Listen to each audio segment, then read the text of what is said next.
Hello guys, this is Reza and welcome to our Python tutorials. In this tutorial we are going to talk about comments in Python. Comments are a part of code which we write to get information to the person who is reading this code, but is not going to be a part of your program. Python doesn't interpret.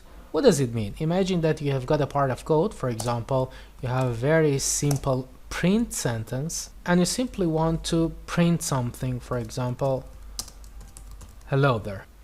But you want to tell people what this part of code does. You want to say, for example, this line prints hello to the user. But as you see, this is an error. You cannot give information to the person who reads your program here. If you run this program, it gives you an error. It doesn't understand this line.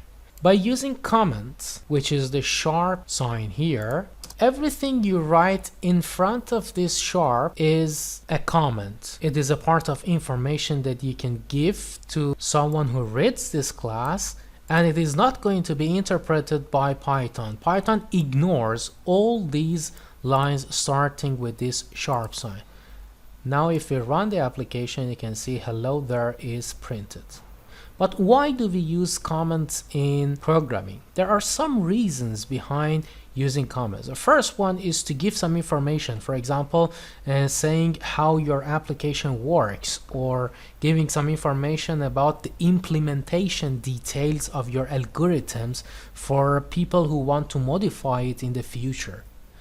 There is another usage. Maybe you have a line of code like result equals to 3 multiplied by 2.7. When you want to debug your code to understand the problems, maybe during debugging you don't want one part of your code to be executed.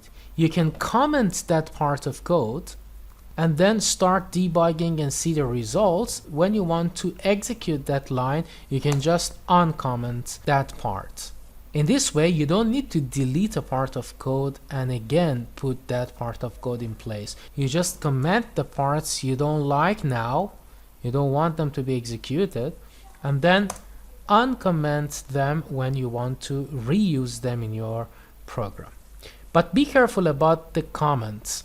If you write a comment, you have the risk that when you change your code, you don't change that comment anymore. And then when you refer to your code again in the future, or someone else is reading your code, the comment is different from what you have written under that. So it is very important to change the comment if a part of your code which is related to that comment changes. It is better not to use comments a lot in programming, but try to use variable namings, the way that everything is explained and everything is clear for the user. In this way, you don't need any other comments in your program. I hope you have enjoyed this course. If you have got any questions, please write in the comments below. I will answer them as soon as possible. If you like this video, please subscribe to our channel and give us thumbs up to encourage us to create more videos. Have fun and don't forget to practice.